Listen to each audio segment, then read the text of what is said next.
Welcome students, we will start the control access method. So in control access, the station consult one another to find which station has the right to send. So there will be consultation among the stations. The station cannot send unless it has been authorized by other stations. We discussed three popular control access methods: reservation, polling and token passing. These are the three popular methods: reservation, polling and token passing. First, we will see the reservation. In reservation method, a station need to make a reservation before sending the data. Time is divided into intervals. In each interval, a reservation frame precedes the data frame sent in the interval. If there are n stations in the system, there are exactly n reservation mini slots in the reservation frame. So we'll see the figure. Each mini slot belongs to a station. When a station needs to send a data frame, it makes a reservation in its own mini slot. The station that have made reservation can send the data frame after the reservation frame. So as you can see here, these are the mini slots 1, 2, 3, 4 reservation frames, and these are the data frames 1, 2, 3, 4. These are the reservation frames, and these are the data frames. So these are the mini slots. Here you can see the mini slot 1, 2, 3, 4, 5. So in this 1, 2, 3, 4, 5, the one is 1, 3, 4 are made reservation. So data can be set by the stations. Station 1, 3, and 4. 1, 3, and 4. Since the reservation is made by station 1, 3, and 4. In the second slot, the reservation is made by station 1 only. So the data can be sent by the station 1 only. So figure shows a situation with 5 stations and 5 mini slot reservation frames. In the first interval, only station 1, 3, and 4 have made reservation. In the second interval, only station 1 has made a reservation. Polling. Polling works with topologies in which one device is designated as a primary station and the other devices are secondary stations. All data exchange must be made through the primary device even when the ultimate destination is a secondary device. The primary device controls the link. The secondary device follows instruction. So the main system here is the primary device and the secondary device follows its instructions. It is up to the primary device to determine which device is allowed to use the channel at a given time. The primary device therefore is always the initiator of a session. If the primary want to receive data, it asks the secondaries if they have anything to send. This is called poll function. If the primary want to send the data, it tells the secondary to get ready to receive. This is called the select function. So as you can see, this is the select, and this is the poll function. In the select function, the primary sends the select to the secondary station. It will acknowledge. Once it acknowledges, it will send the data to the secondary station and which will be acknowledged. In the poll, in the first scenario, when the poll function is sent to the station a negative acknowledgement comes. That means it won't transfer the data. In the next scenario, where it sends the poll to the station B, a data will be transferred from station B to the primary station and the acknowledgement will be set. Select statement, select function. The select function is used whenever the primary device has something to send. Remember that the primary controls the link. If the primary is neither sending nor receiving data, it knows the link is available. If it has something to send, the primary device sends it. When it does not know, however, is whether the target device is prepared to receive. So the primary must alert the secondary to the upcoming transmission and wait for an acknowledgement of the secondary's ready status. So it has to wait for the acknowledgement from the secondary ready status. Before sending data, the primary creates and transmits a select frame, one field of which includes the address of the internet secondary. Poll. The poll function is used by the primary device to solicit transmission from the secondary devices. So poll is used to solicit transmission from the secondary device. When the primary is ready to receive data, it must ask each device in turn if it has anything to send. When the first secondary is approached, it responds either with a negative acknowledgement frame if it has nothing to send, or with the data in the form of a data frame if it does. If the response is negative, then the primary polls the next secondary in the same manner until it finds one with the data to send. When the response is positive, a data frame, the primary reads the frame and returns an acknowledgement, verifying its receipt. We have already seen in the figure. Token passing. In the token passing method, the station in a network are organized in a logical ring. In other words, for each station there is a predecessor and a successor. The current station is the one that is accessing the channel now. The right to this access has been passed from the predecessor to the current station. The right will be passed to the successor when the current station has no more data to send. In this method, a special packet called a token circulates through the ring. The possession of the token gives the station the right to access the channel and send its data. When the station has no more data to send, it releases the token, passing it to the next logical station in the ring. The token must be monitored to ensure it has not been lost or destroyed. Logical ring. In a token passing network, stations do not have to be physically connected in a ring. The ring can be a logical one. Means using software we can form a logical one. Figures show 4 different physical topologies that can create a logical ring. There are 4 topologies. First one is physical ring, next one is dual ring, third one is bus ring, fourth one is star ring. So in physical ring there is only one link is there. In dual ring 2 links are there. In bus ring there is a bus architecture is there. In star ring there will be a hub.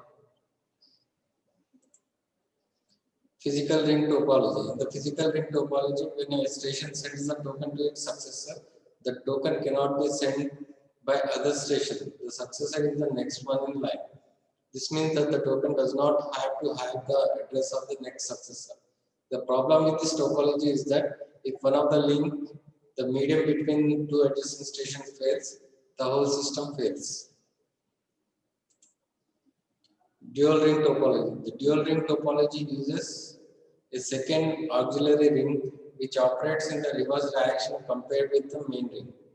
The second ring is for emergencies only, such as spare tire for a car.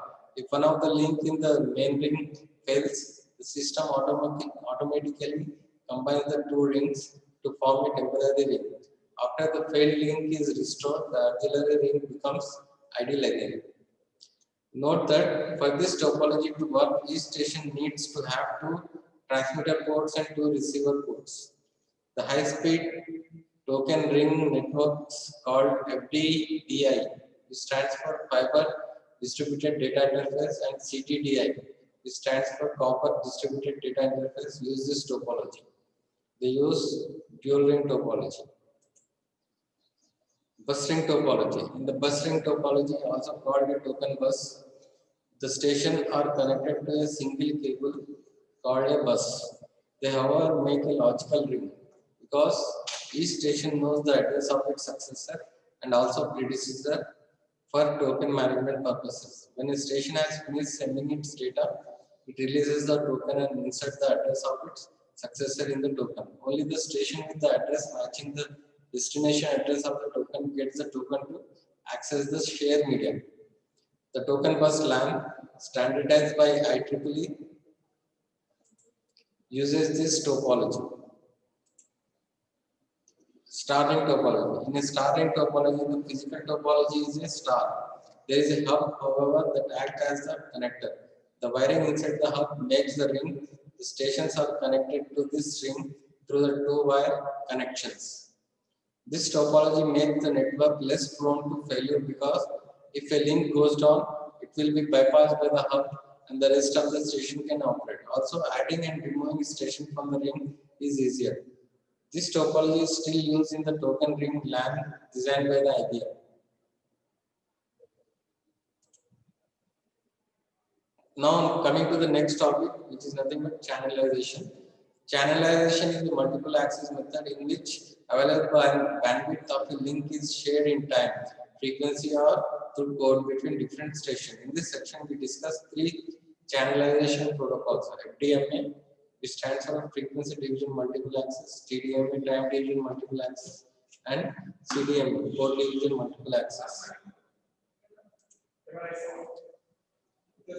Frequency division multiple access. In frequency division multiple access, the available bandwidth is divided into frequency band. Each station is allocated a band to send its data. In other words, each band is reserved for a specific station and it belongs to the station all the time. Each station also uses a bandpass filter to confine the transmitter frequency. To prevent stations interferences, the allocated bands are separated from one another by small God bands.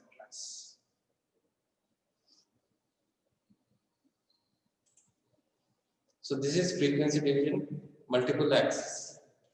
So this is the band is divided among different frequencies. F1 is given in green color, F2 is given in yellow, F3 is given gray color, F4 is given in pink color. These are all combined together to form a channel. Frequency division multiple access.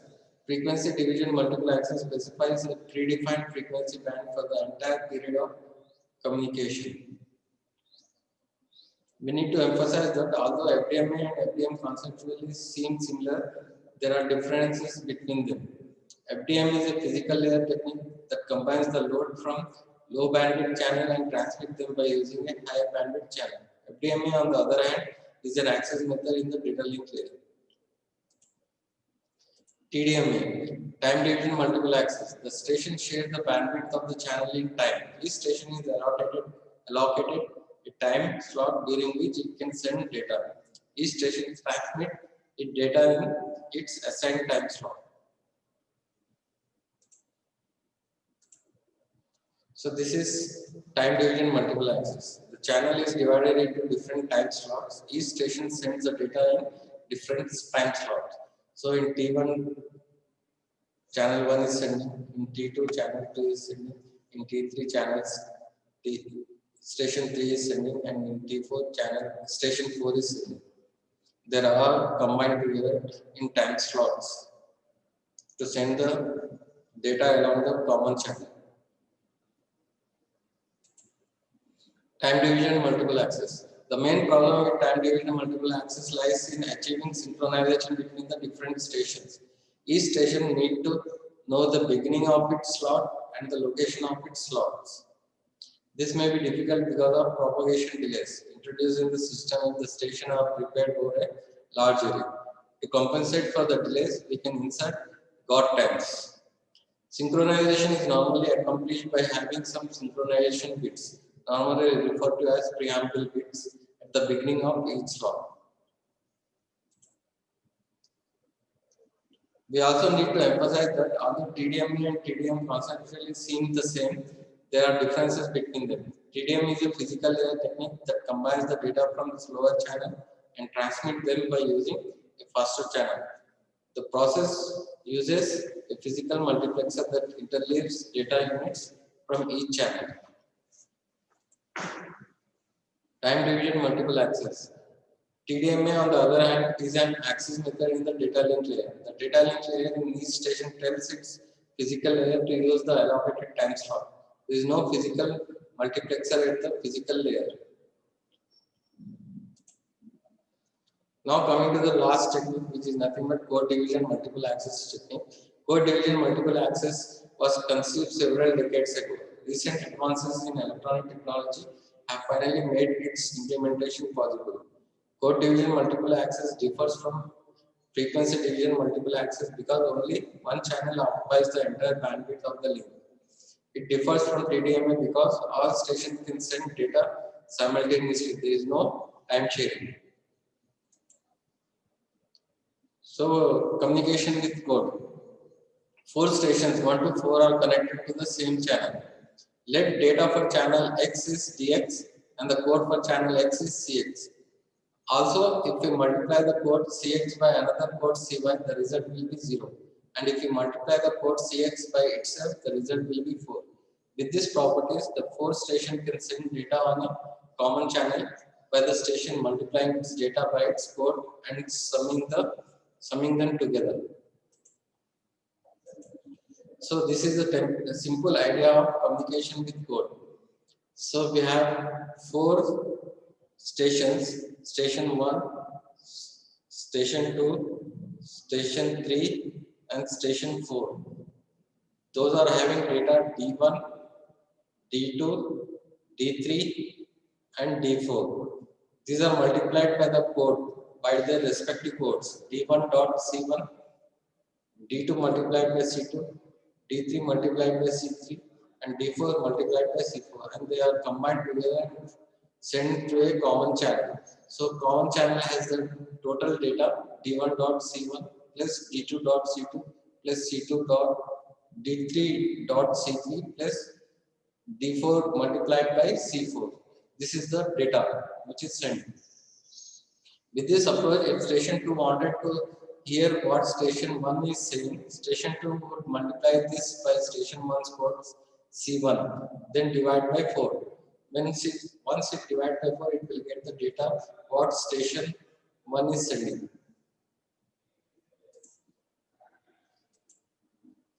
So D1, so we have D1 into C1 plus D2 into C2 plus D3 into C3 plus D4 into C4 multiplied by the station 1 code C1.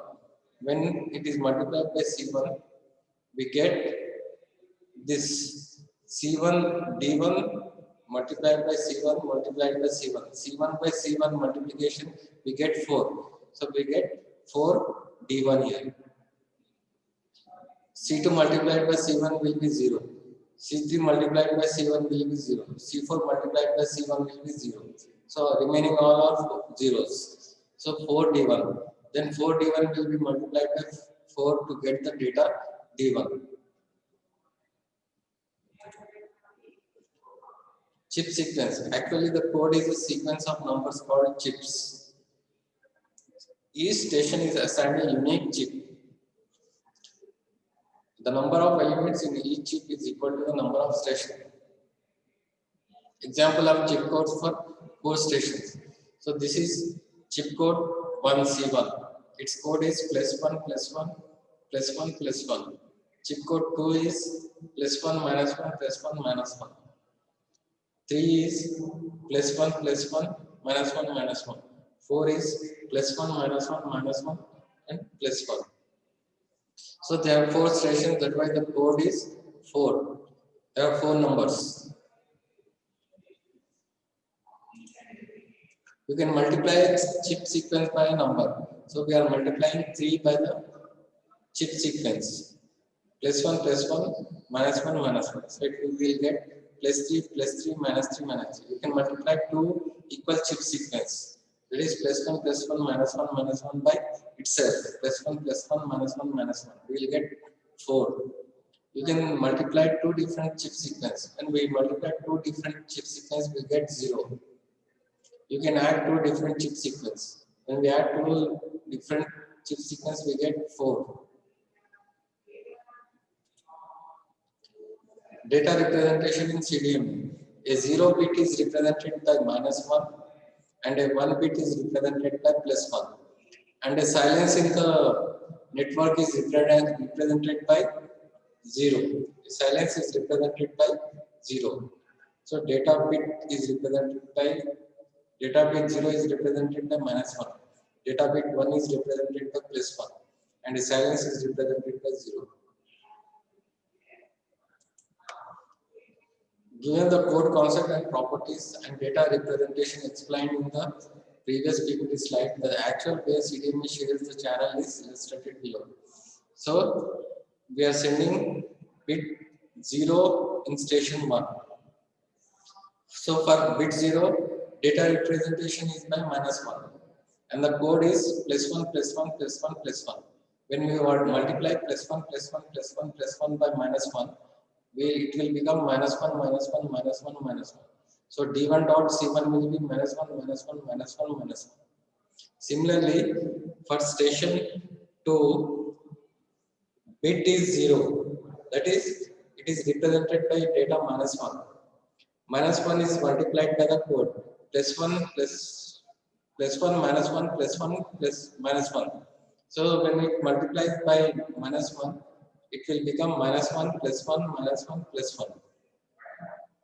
Similarly, for the station 3, it is silent. Silent means the data is represented by 0. So when the code is multiplied by 0, the D3 dot C3 will be 0. It will be 0 0 0 0. And bit 1 is represented by +1. So it is multiplied by the code.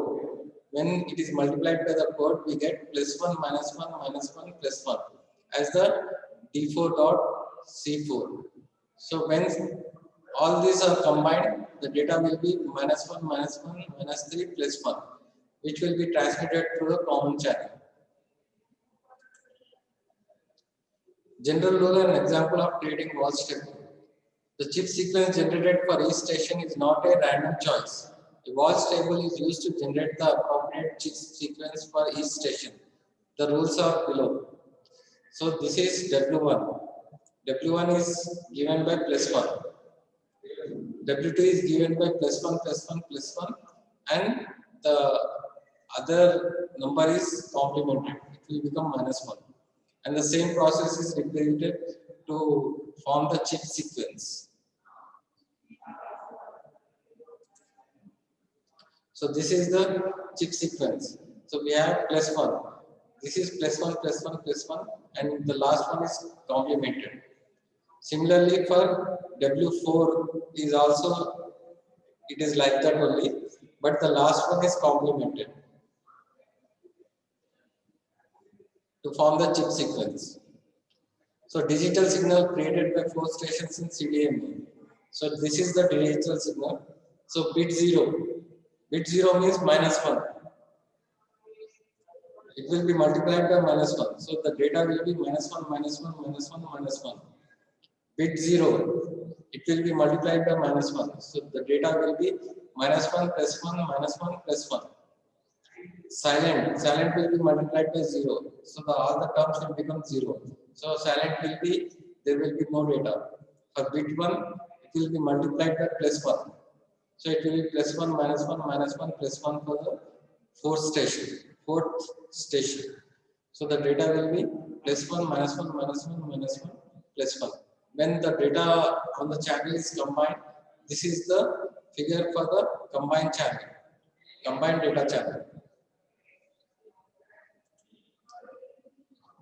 Similarly, this is data on the channel. This is station 2 code. +1 -1 +1 -1. This is the inner product result. This is the inner product result. It will be -1 +1